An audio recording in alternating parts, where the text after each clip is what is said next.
Ça y est, c'est l'épilogue, c'est la fin de l'épisode 3. On va retrouver nos grands témoins.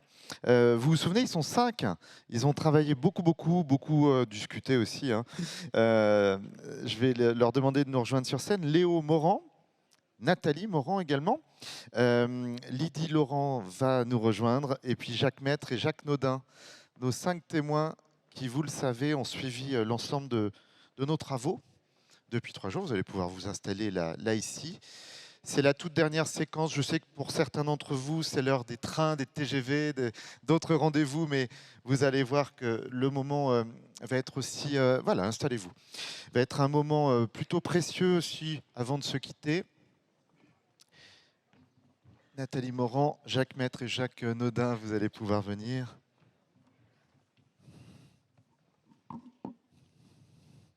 Alors vous aviez une mission tous les 5, c'était vraiment de ressentir, observer et puis transmettre un peu ce que vous retenez de ces 3 jours. C'est très subjectif. On va commencer avec vous, Léo, avec toi, on se tutoie maintenant. On se connaît depuis 2-3 jours. Euh, Qu'est-ce que tu retiens, toi, de ces 3 jours, justement? Alors.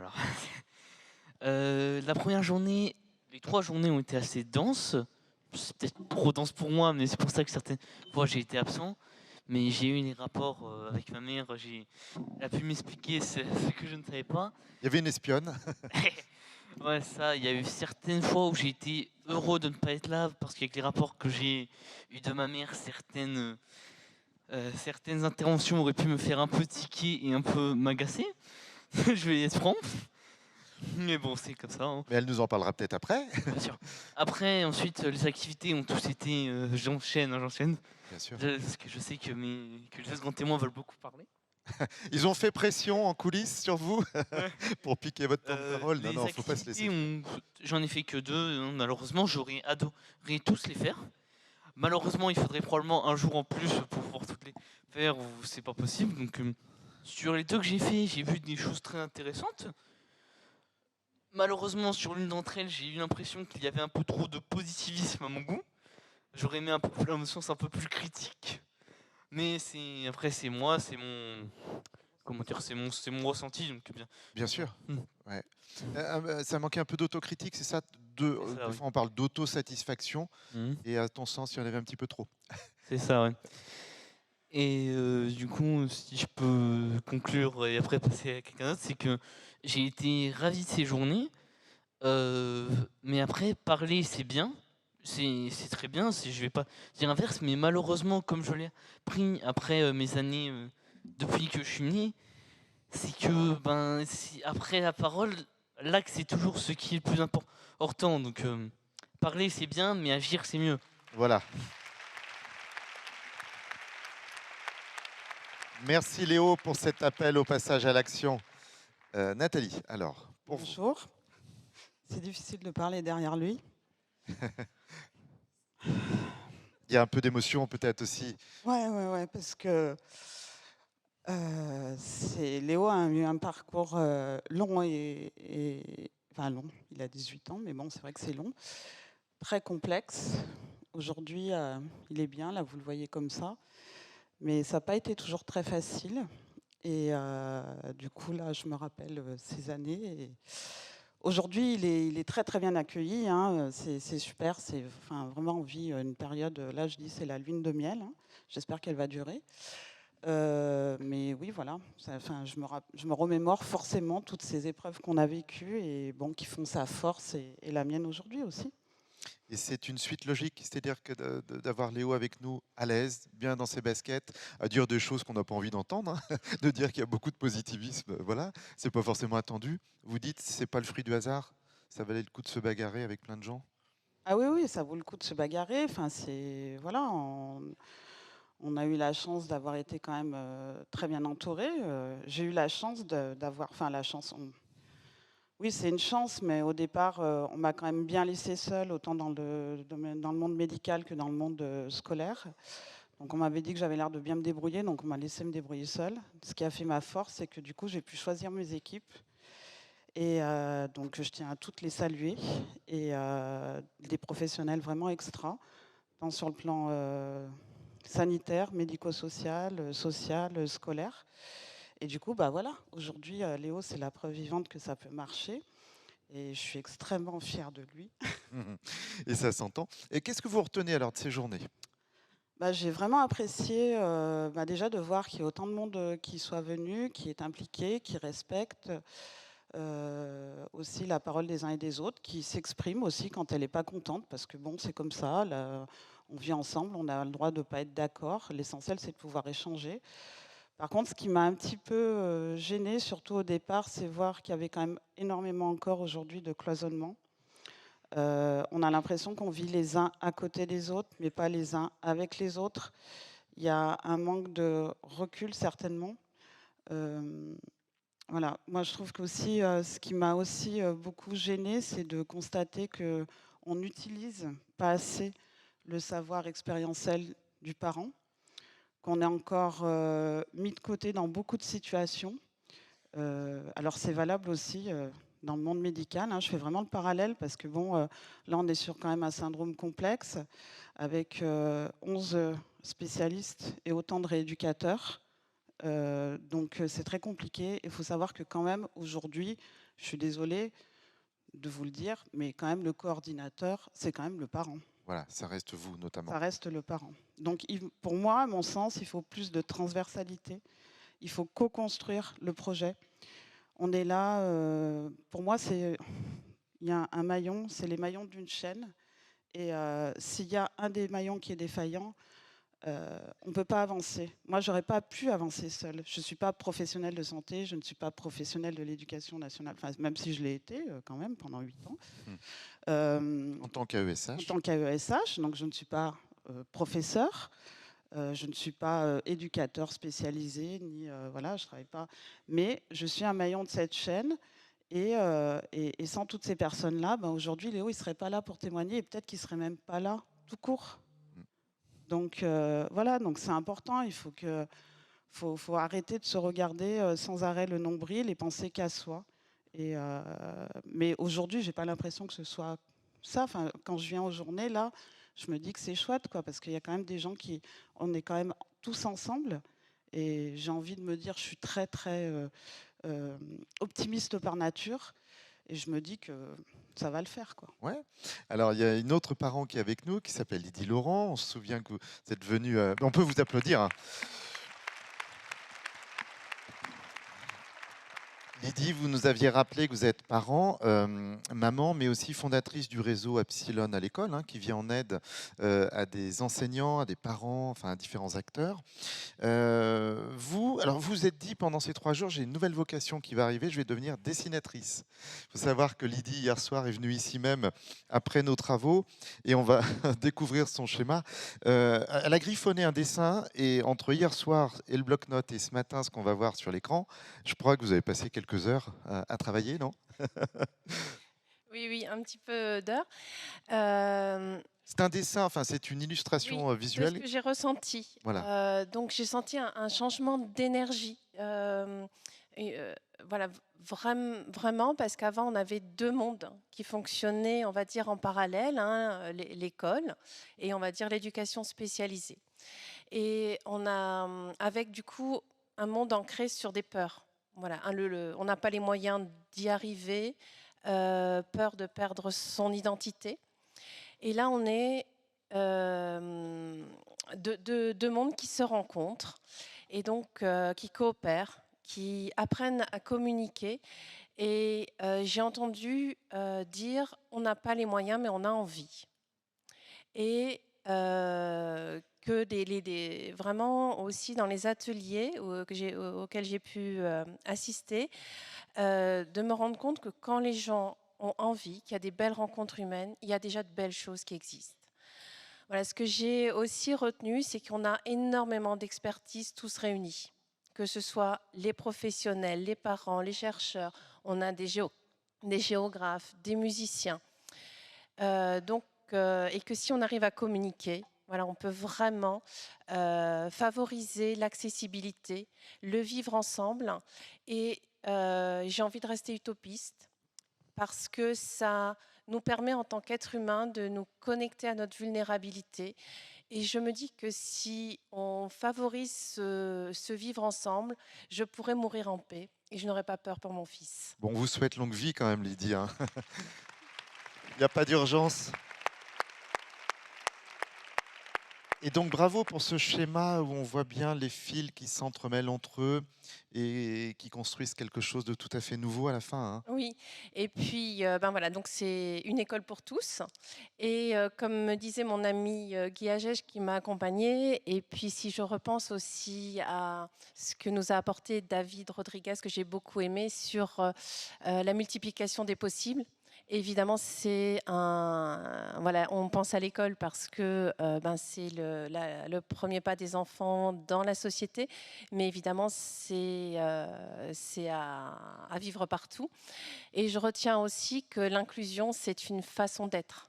Et que donc, du coup, si c'est une façon d'être, l'école inclusive, elle existe déjà. Et je À partir retiens, du moment où on le décide. moi je retiens votre envie que ça marche, votre côté fédératrice, fédérateur, quoi, Oui. hein, et de construire pour que ça marche, quoi. Tout à fait. Voilà, Et je pense qu'il y a plein de conspirateurs positifs là aussi, ouais, dans ces c'est mêmes vrai, envies. c'est vrai, 1500 à peu près. Merci encore, Lydie. Alors Jacques, on va vous envoyer un micro, vous en avez déjà un. Alors la démultiplication des progrès, voilà, c'était ça que vous vouliez aborder vous aussi. Oui. Bonjour à toutes et bonjour à tous. Aujourd'hui et depuis 2 jours, nous ne sommes pas dans une arène, mais nous sommes bien au sein d'un cœur. D'un cœur muni d'un H muet, d'un cœur humain, aussi battant que le mien. Pendant ces 3 jours, des craintes, des peurs, des souffrances parfois se sont exprimées, toutes légitimes, toutes vivaces, toutes douloureuses. Mais notre rage d'exister appelle et rappelle la joie de vivre ensemble pendant ces 3 jours. J'ai rencontré de multiples horizons, des réalités plurielles. Alors oui, ces réalités sont difficiles, mais nous sommes tous et toutes transformateurs des réalités. La musique est la fille du silence. Bravo, maestro. Oui, des obstacles existent.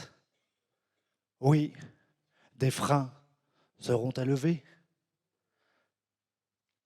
Mais ces obstacles-là, pris dans notre ingéniosité commune, dans le surpassement qui nous attend tous et qui est nécessaire, nous permettra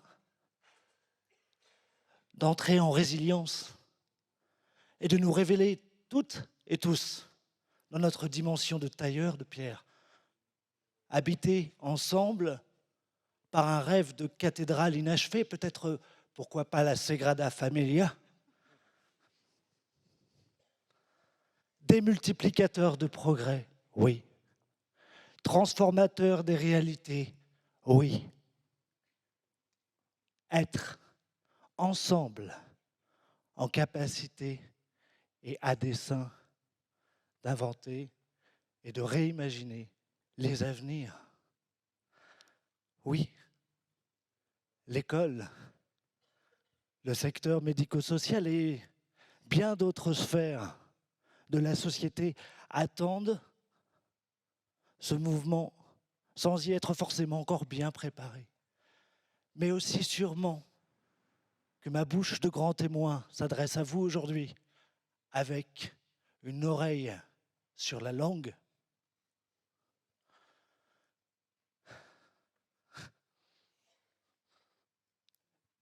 Je suis certain que cette inclusivité ne sert rien d'autre que la protection et la défense de notre dignité à toutes et à tous. Je vous remercie. Merci beaucoup.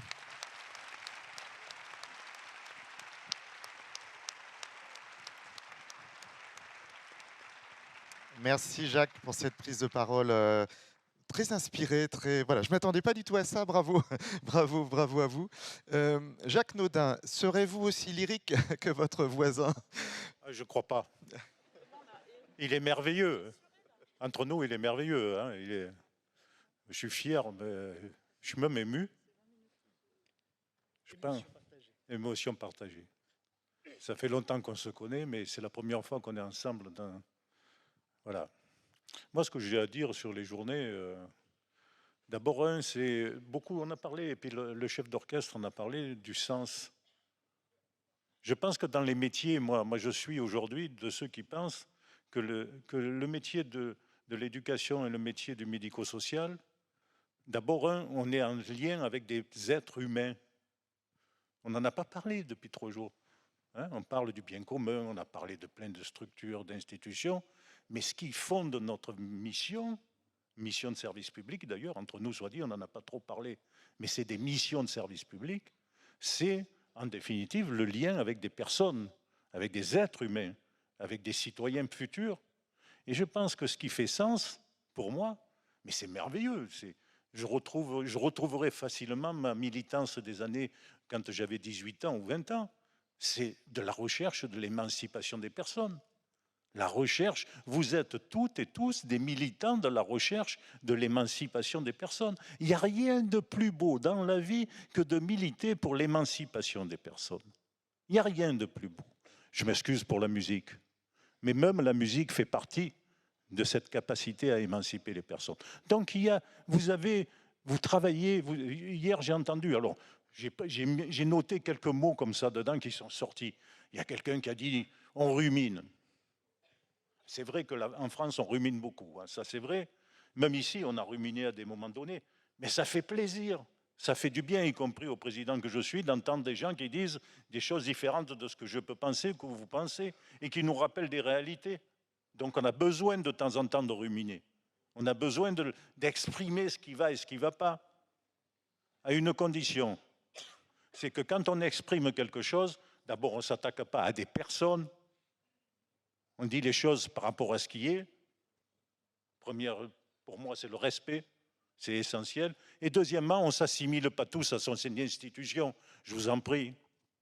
Quand on parle et qu'on s'interpelle, on n'interpelle pas l'éducation nationale ou les IME. On interpelle à un moment donné quelque chose qui fonctionne aujourd'hui et sur lequel je peux dire des choses positives, constructives, mais aussi des remarques qui m'interpellent parce qu'il faut améliorer. Et si je ne suis pas capable d'entendre à un moment donné qu'ensemble on peut construire quelque chose, on est loin de l'émancipation. Parce qu'on a besoin de se décloisonner. On a besoin d'abord d'une école, parce que le titre c'était « École pour tous ». Il y a les personnes en situation de handicap, il y a l'ASE, mais excusez-moi, on n'en a pas parlé, il y a les migrants. Mais il y a d'autres personnes qui sont aussi en situation de vulnérabilité. Tout ça fait l'école. Tout ça fait l'école. Et chacun a ses besoins. Ces enfants ont tous des choses différentes à dire. Hier, c'était extraordinaire. J'étais dans l'atelier 11 sur Rêver l'école. C'est l'école de Villeurbanne qui a fait quelque chose d'extraordinaire. Une visio. Et une gamine qui est venue nous parler, à nous adultes, qui a témoigné à nous adultes sur ce qu'elle ressentait à l'école, ce qu'elle vivait. Mais ça fait du bien. Ça fait du bien. On sort des schémas, des trucs classiques. On sort de ça, on vit. Voilà. Et je pense que c'est, pour moi, essentiel d'y croire. Alors, je n'ai pas fini. Hein. Non, parce qu'il a l'art de couper la parole. Alors, non, mais c'est de la communication visuelle. Parce qu'il y a quelqu'un qui a dit hier aussi, il faut y croire. Entre nous, si on vient, c'est parce qu'on a envie d'y croire tous. Parce que si on vient pour ne pas y croire, on est maso. Hein. Sinon, on vient, c'est qu'à la sortie, on a envie de construire quelque chose. Et nous, on va le faire, on va vous aider à construire quelque chose. Ça fait des années qu'on fait ça. Moi, j'ai retrouvé la circulaire, j'en ai parlé ce matin, avec la circulaire Badinter-Bérégovoy. C'est une grande fierté pour moi parce que les deux personnages, dont Badinter entre autres, sont des personnages quand même hors du commun. Circulaire de 84, où on parle déjà du secteur ordinaire, pour ainsi dire, de l'école inclusive. Vous vous rendez compte de le nombre d'années? Pendant toutes ces années, vous avez agi, vous avez fait des choses. Moi, je suis toujours époustouflé par la multiplicité des exemples que vous avez donnés pendant ces journées, de ce que vous faites sur le terrain. Moi, j'avais déjà vu Philippe au CNH. Je l'ai retrouvé aujourd'hui, là, pendant ces 3 jours extraordinaires, nous interpellant, parlant de certaines choses. J'ai dit, mais ils vont réagir dans la salle. Il a parlé, c'est le premier qui a parlé de la désinstitutionnalisation. Vous n'avez rien dit. Mais n'empêche que vous pensez très fort que ça vaut le coup d'en discuter. Lui, il ressent ça. Ce qu'il vous a dit, c'est, ben voilà, moi, ce que je vis, ce que j'ai envie de vivre avec vous. Extraordinaire. Il y a peut-être 40 ans, Philippe, on aurait tous pensé qu'il n'avait pas la capacité de réfléchir. Quand je l'ai vu au CNH, ça m'a fait aussi un bien fou. Voilà quelqu'un qui a pu s'exprimer. Ça doit faire des années qu'il avait envie de s'exprimer. Et on n'était pas en capacité de l'entendre. Et là, on a été en capacité de l'entendre. Rien que ça, rien que votre écoute, ce que vous avez fait, ce que vous allez faire, comment on va continuer. Et alors, c'est vraiment un message. Après, vous savez, on va bouger nos institutions. D'ailleurs, on va bouger les créailles un jour ou l'autre aussi. Hein? Mais on a besoin, à un moment donné, de pouvoir, avec vous, construire quelque chose, co-construire avec vous, et partir des besoins des personnes, Vous savez, j'ai dans ma vie, il n'a pas voulu qu'on en parle. Ah ben, je ne sais pas encore de quoi vous allez parler. D'abord, les débuts ont été merveilleux. Hein.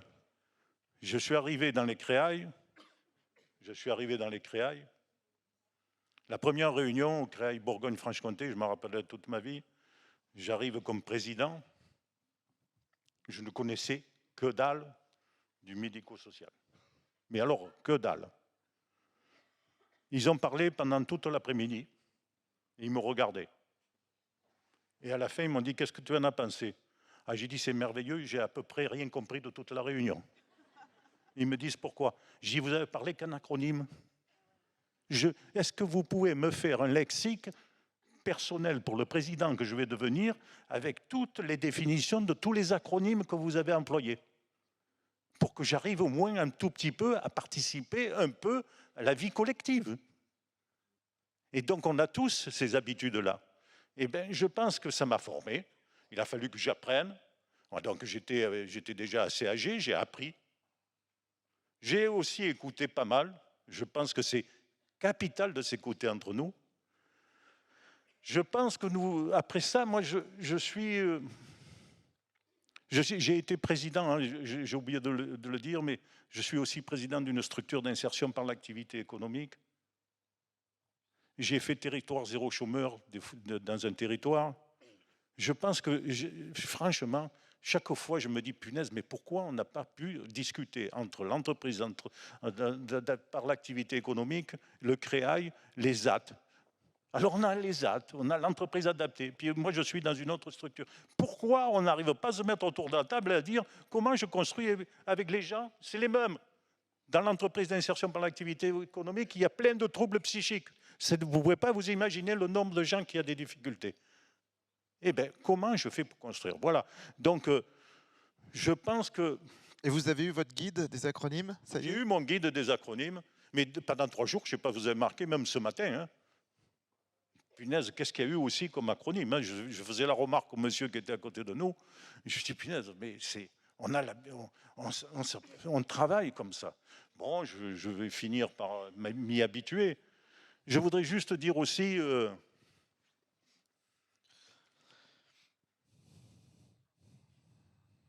je pense que nous pouvons, ensemble... Moi, je crois beaucoup au changement de société. Ma vie, c'était sans arrêt aller vers un changement de société. Approchez le micro, Jacques, approchez-le. Pas pour le plaisir d'aller au changement de société, mais parce qu'en définitive, cette société, elle doit être modifiée sans arrêt. Et sans arrêt à partir de la réaction des besoins des personnes. C'est le débat que j'ai eu hier soir avec M. Ossoulier qui est parti, mais j'ai vraiment eu un beau débat avec lui. sur la conception qu'il a et sur ma conception, sur le changement de société. Qu'est-ce que j'attends aujourd'hui? Honnêtement, si on n'est pas capable aujourd'hui de construire une autre société où les rapports humains sont différents, où le social reprend sa place, où en définitive je suis capable d'être dans la participation, dans l'écoute, dans la co-construction, dont je suis capable de construire quelque chose qui fait lien, qui fait quelque chose que tous ensemble nous pouvons comprendre et comprendre. Ben, je pense que je suis à la fin de ma vie, hein, quand même, mine de rien, je suis quand même très vulnérable.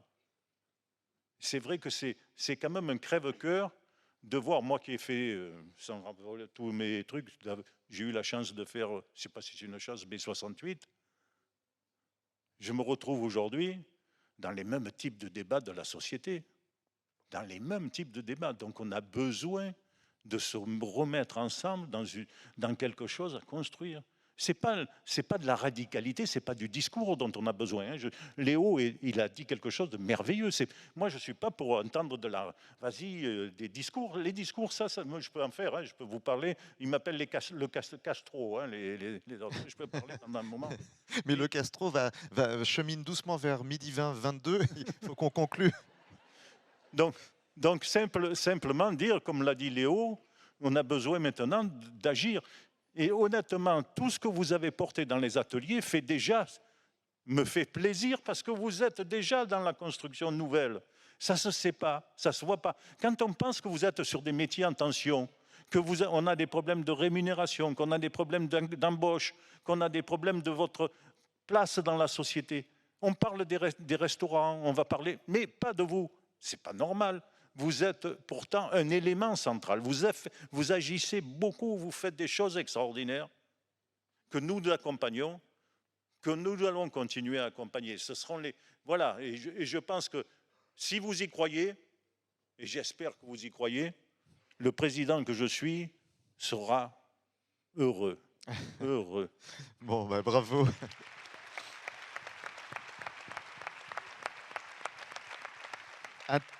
Un tout petit mot, Jacques Naudin, pour rappeler que c'était une première, hein, ces journées nationales. Alors, est-ce que ça valait le coup de transformer Oui, ben, écoutez, c'était une grande première. Moi, je ressors avec beaucoup de satisfaction. D'abord, je suis très heureux d'avoir vu tous les intervenants qui sont venus. C'est quand même un plateau technique extraordinaire. Je suis très heureux, et on peut les applaudir, entre nous, tous les intervenants. Bravo. Après...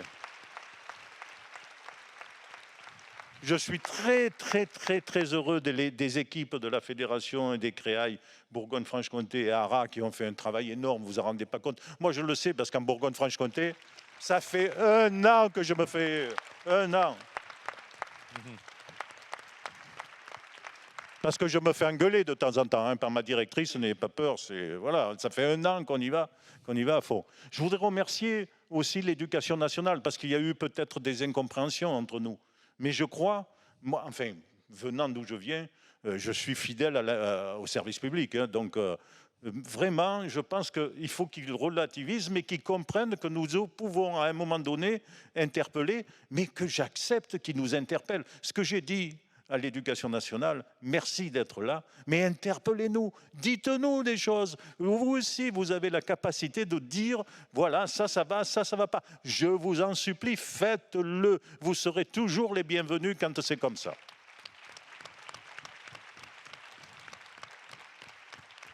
Et puis merci au médico-social. Bon, maintenant, je peux dire, j'ai, dans ma vie, eu la chance d'épouser une assistante sociale. Ah. Donc je suis un peu bercé quand même dans le médico-social et merci pour votre participation et tout ce que vous avez amené. Voilà, merci beaucoup. On va finir par une photo de famille avec les équipes organisatrices, justement. Alors, moi, je suis super déçue parce que Jacques m'a volé la moitié de mon temps d'intervention. Donc, on vous demande encore 3 minutes d'attention. On aimerait que toutes les personnes qui ont participé à l'organisation de ces journées nous rejoignent sur scène.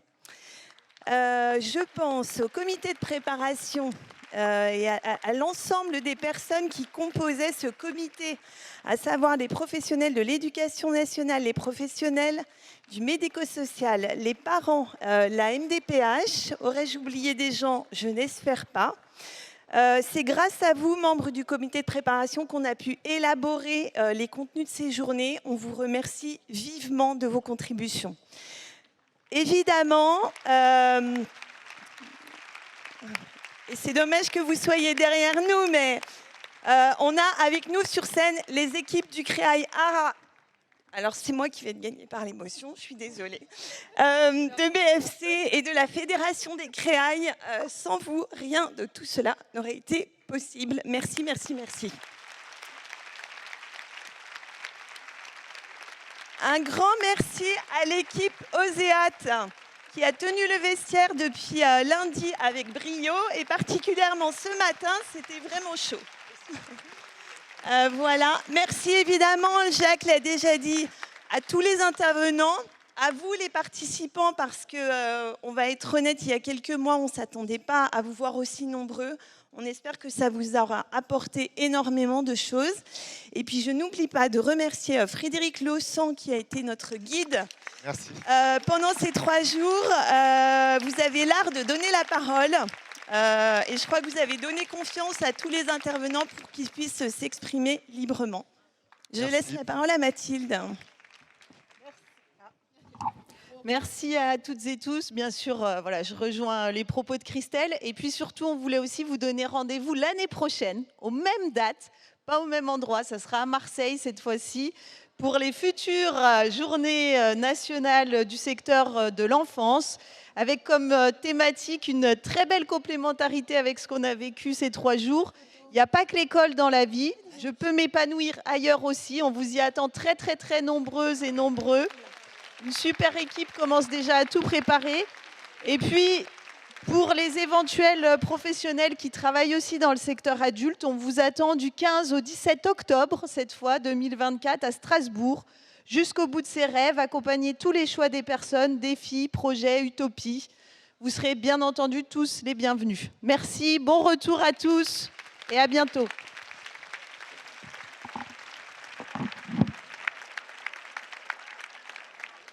Et on compte sur vous pour le questionnaire EVALS. Voilà, une dernière précision, il y a un questionnaire EVALS de retour d'expérience. Merci à vous.